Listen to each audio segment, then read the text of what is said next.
Halo Soalnya Mistik, kembali dengan saya Triandoko di Bermain Jiwa. Video saya terakhir membahas tentang wayang. Dan sempat lama saya tidak upload, ternyata banyak hal terjadi di luar. Hal yang terakhir, memancing polemik adalah keputusan surat edaran dari Menteri Agama terkait pengaturan volume pengeras masjid.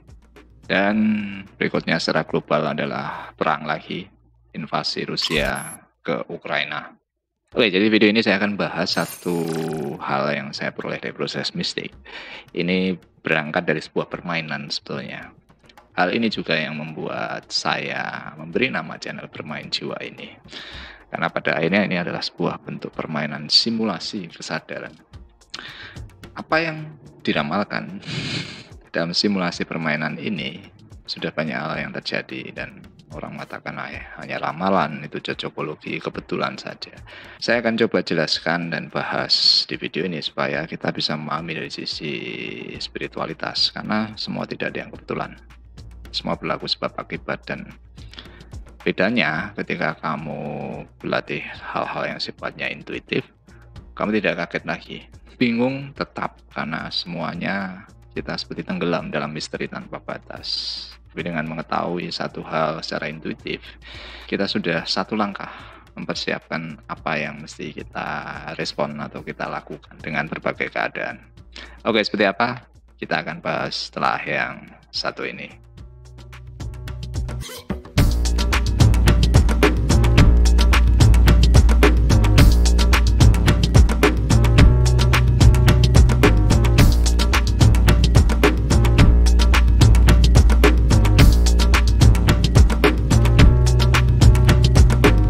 Saya akan mulai dulu dari pemahaman akan realitas ya. Saya sering menyebut semuanya lah ilusi, atau boleh katakan ini adalah simulasi. Atau kalau dalam peristiwa yang kita rasakan sendiri adalah sebuah bentuk mimpi kolektif. Jadi begini, kenapa kita perlu meditasi? Kenapa kita perlu mengolah rasa? Karena semuanya sifatnya hanya sensasi. Sensasi itu adalah semacam merasa, itu nyata. Jadi contoh kecil, saya buta warna. Jadi akhirnya warna itu tidak ada di bendanya, tapi di proses pikiran saya. Demikian pula contoh yang paling sederhana. Kalau kamu lagi sehat, kamu makan apapun itu terasa enak. Kalau kamu sakit, ya makanan jadi tidak enak. Jadi bukan makanannya yang jadi kunci enak atau tidaknya, tapi aktivitas, proses pikiran. Dan itu semua adalah rangkaian dari pemahaman kita akan kesadaran. Oke, jadi secara sederhana, kalau saya boleh gambarkan, kamu lihat dunia ini nyata, sama ya seperti kamu melihat gadget ya. Kamu lihat handphone, kamu melihat film di situ atau berita atau sebagainya. Kamu melihat itu di layar datar, dan di dalam layar ini ada peristiwa. Ya. Nah ini mungkin nanti terkait dengan apa yang sedang ramai tentang bumi datar. Saya sendiri sedikit mencoba mencari tahu, karena ini adalah mekanisme memahami sebuah realitas yang sifatnya maya. Jadi yang datar ini tadi itu bisa menggambarkan realitas atau film yang ditampilkan seperti layar handphone.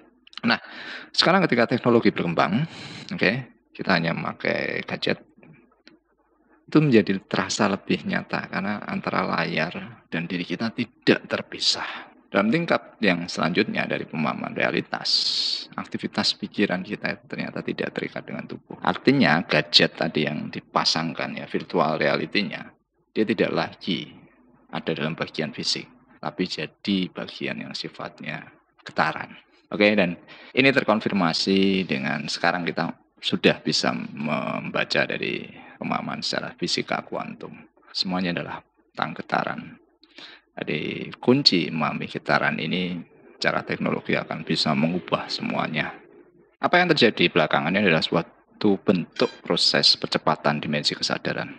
Karena teknologi berkembang begitu cepat tanpa diimbangi dengan pemahaman tentang eksistensi kita, tentang jati diri kita. Ini akan menjadi blunder atau menimbulkan banyak masalah. Tanpa sadar kalian itu sebenarnya sudah bukan lagi makhluk yang terikat dimensi fisik. Sekarang kalian melakukan apapun juga transaksi, mau belanja, mau apa saja, semua bisa lewat aplikasi. Dan bayangkan ketika nanti sudah eranya metaverse, kemudian ada Neuralink, kalian tidak lagi hadir di dunia yang nyata ini, tapi aktivitas kalian mungkin bisa lebih banyak di dunia maya. Dan problemnya di sana, karena semua orang bisa berperilaku apapun juga tanpa diketahui siapa dirinya.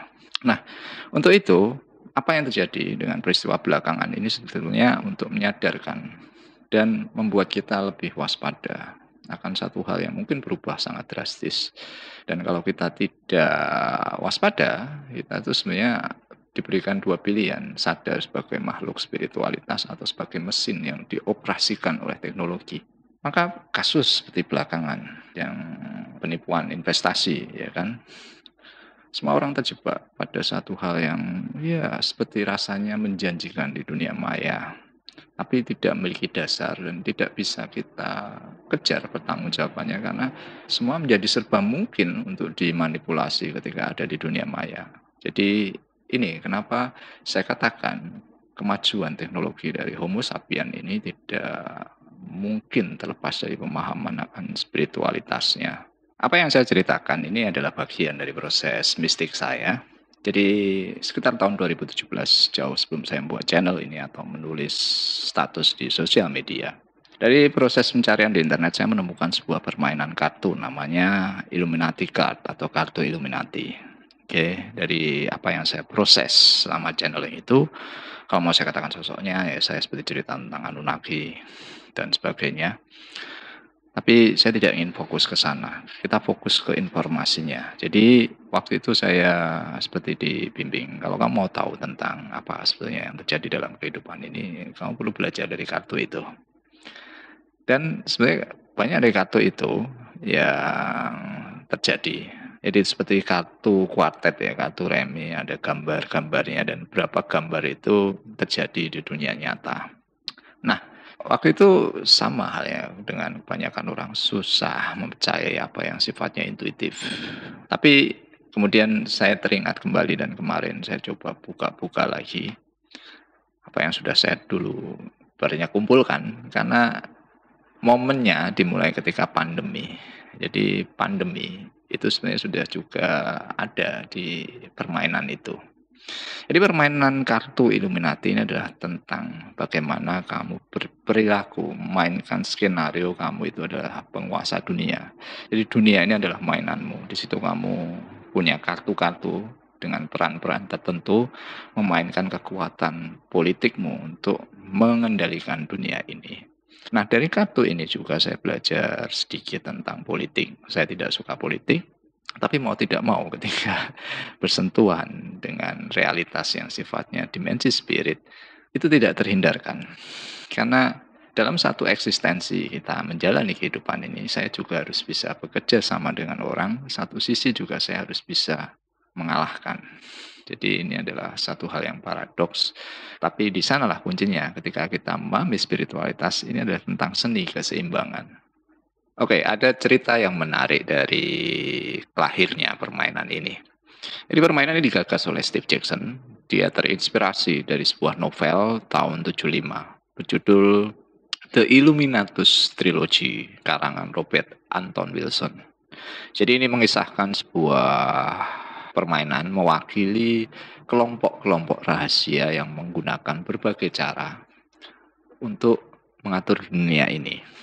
Jadi ketika kamu memainkan kartu ini, kamu menjadi tahu gambaran seperti apa sih kepentingan-kepentingan dari berbagai kelompok-kelompok rahasia ini dan bagaimana kamu memainkan perang dan propaganda di situ. Oke, jadi kartu ini sempat menjadi heboh karena di tahun 1990 sempat digerebek oleh dinas rahasia dari Amerika karena ditengarai ada semacam pencurian data. Karena beberapa role play atau simulasi permainannya itu tadi yang saya katakan seperti mewakili sebuah skenario tentang dominasi dari kekuatan tertentu. Tapi pada akhirnya Steve Jackson memenangkan hal ini di pengadilan dan beberapa barang yang tadinya disita itu dikembalikan. Maka banyak simulasi game-game yang dimainkan lewat permainan kartu ini itu menggunakan istilah-istilah yang tidak jauh dari kehidupan nyata. Dan di situ kita bisa mendalami peran dan kekuatan politik dari masing-masing organisasi rahasia ini. Dari game inilah saya belajar banyak, termasuk ya kondisi politik sekarang ini. Jadi pada prinsipnya, politik sebenarnya adalah tentang bagaimana menginstrumentasi berbagai kepentingan. Oke, jadi dalam politik tidak ada kawan, yang ada hanyalah kepentingan yang abadi. Maka konteks memahami berbagai fenomena dari sisi politik, kalau menurut saya sederhananya, apakah kamu menjadi alat atau kamu menjadi musuh? Kamu tidak mungkin menjadi kawan. Karena begitu kamu hanya berpikir menjadi kawan, kamu lupa bahwa kamu bisa dimanfaatkan.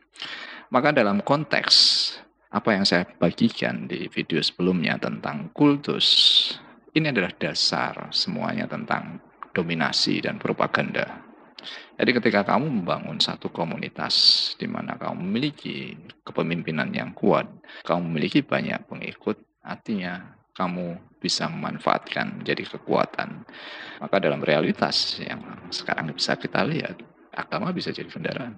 Jadi berpihak ke kubu mana, kamu bukan berpikir bahwa kamu membela sesuatu hal, tapi kamu bisa menjadi alat atau dimanfaatkan. Maka dalam konteks ini, pemahaman akan spiritualitas terbebas dari identitas itu adalah satu cara bagaimana kita tidak terjebak dalam pertikaian politik.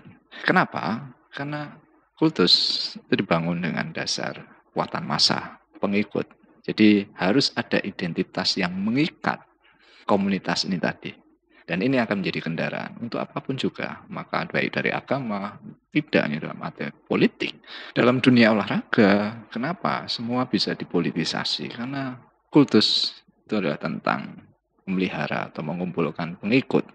Dari situ adalah kekuatan dominasi untuk mencapai kepentingannya. Jadi dalam permainan ini, kamu mengambil banyak keputusan terkait kepentingan dominasi dan propaganda. Nah, ada disebut dalam kartu ini tentang the Murphy Law atau hukum Murphy. Secara sederhana mengatakan bahwa segala hal yang salah akan berakibat buruk.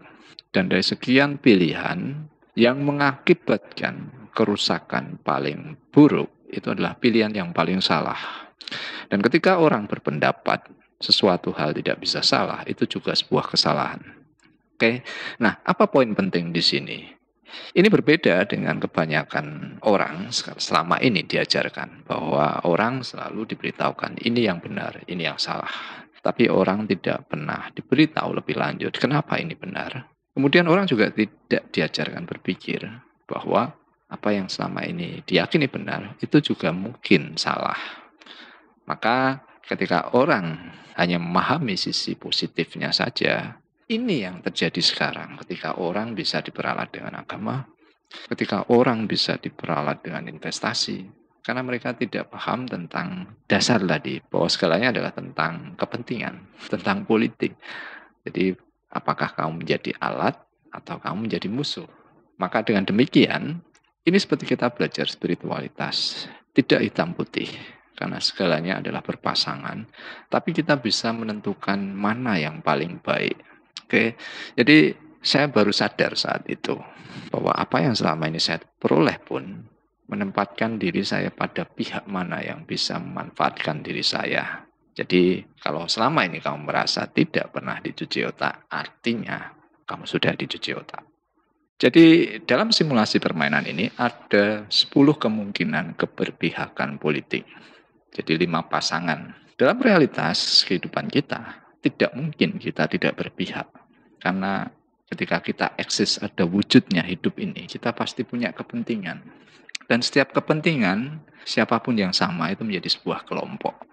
Maka dengan game ini kita belajar memanipulasi atau menggerakkan kepentingan-kepentingan ini untuk mendukung tujuan saya. Jadi secara sederhana, 5 pasang tadi adalah kubu pemerintah berhadapan dengan kubu komunis. Oke.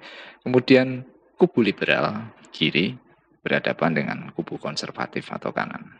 Kemudian ada kubu yang diidentifikasi sebagai kubu yang damai berhadapan dengan kubu yang kekerasan. Kemudian ada kubu yang dikatakan lurus berhadapan dengan kubu yang aneh. kubu yang aneh seperti apa ya, ketika kubu-kubu orang yang punya hobi tertentu yang tidak umum itu dikatakan kubu aneh.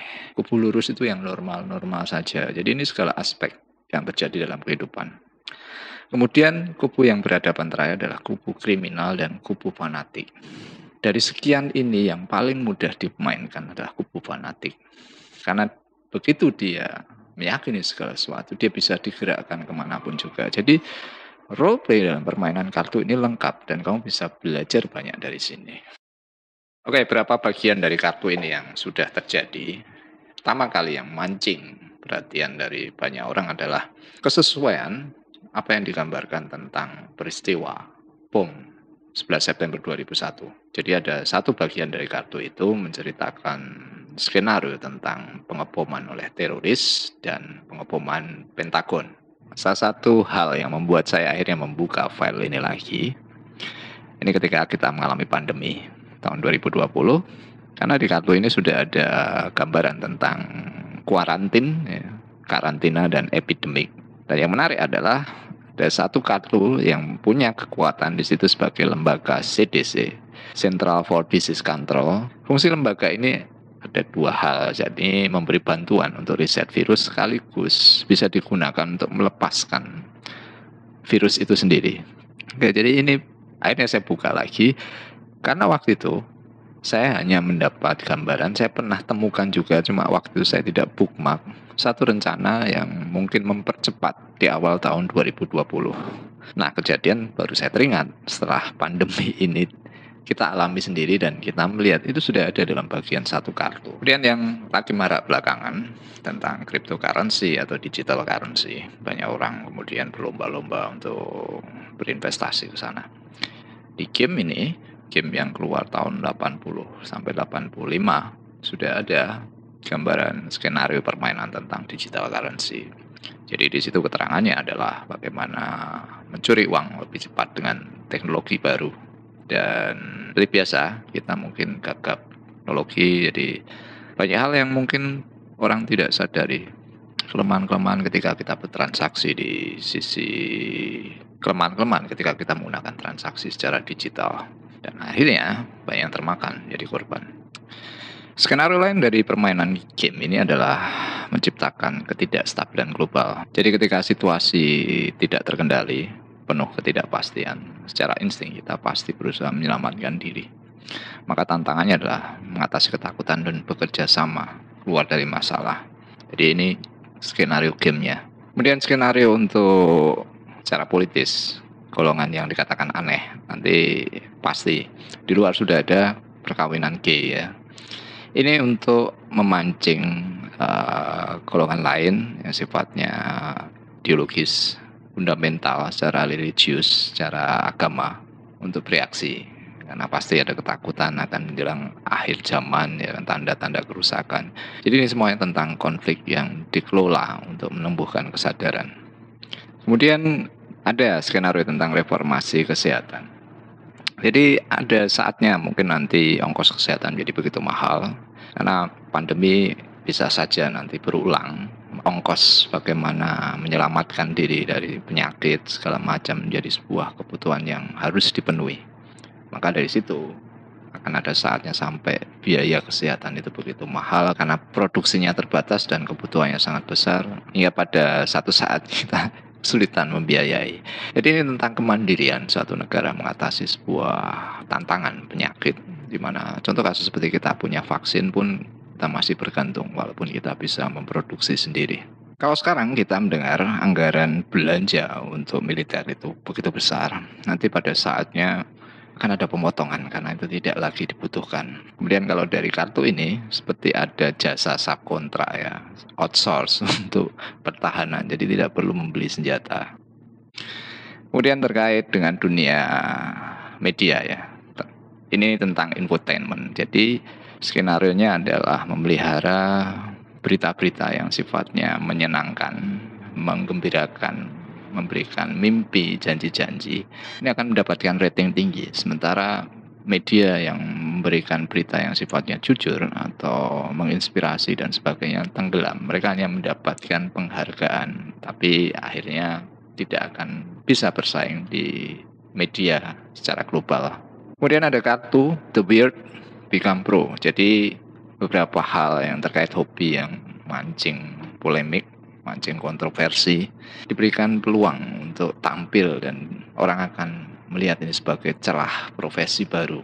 Seperti terakhir saya sempat lihat video dari Profesor Renal Kasali, ada beberapa seniman yang mengekspresikan karya dengan organ tubuh. Dan ini akan menjadi sebuah profesi yang menjanjikan karena harganya mahal, orang pasti tertarik. Tapi disitulah nanti tantangannya tentang nilai-nilai etika dan moralnya. Ini simulasi. Kemudian ada di kartu itu tentang high density. Jadi mungkin depan kita akan menemukan jejak kota atau peninggalan zaman peradaban yang lampau tersembunyi dalam tanah. Karena teknologi seperti lidar ya, laser untuk mapping permukaan tanah itu menemukan berapa seperti situs terowongan di bawah tanah. Dan mungkin satu saat akan ada banyak temuan-temuan apa yang dulu dipercaya orang ada peradaban di bawah tanah dan sebagainya. Masih banyak hal lain yang disampaikan lewat permainan ini yang sekarang terjadi. Ada kartu fear and loathing, jadi ketakutan dan penjarahan. Ini terjadi kemarin di Amerika sewaktu pandemi dalam puncaknya. Kemudian ada banyak hal terkait media. Jadi ke depan karena sekarang eranya digital, semua orang bisa tampil sendiri dengan medianya. Ada banyak TV lah istilahnya. Maka kejadian-kejadian seperti penipuan dengan berbagai komoditas ya, bisa produk diet, produk penyembuhan holistik, dan bisnis piramid scheme, ponzi dan sebagainya. Itu sangat mungkin terjadi ke depan. Oke. Kemudian terkait juga dengan bencana, manipulasi cuaca, satelit dan sebagainya, ya, ada juga dalam bagian permainan itu. Ini game yang sudah lama ya, 20 tahun yang lalu, tapi ya, sekarang jadi pas waktunya untuk melihat semua ada di depan mata kita. Oke, sampai di sini video ini. Semoga ini sedikit memberikan kalian pencerahan. Kita akan masuk dunia yang benar-benar baru. Dunia yang akan sangat berbeda. Dan ketika kita tidak siap, kita akan menjadi korban dari kemajuan ini. Sampai ketemu di video selanjutnya. Selamat bermeditasi, selamat bermain jiwa.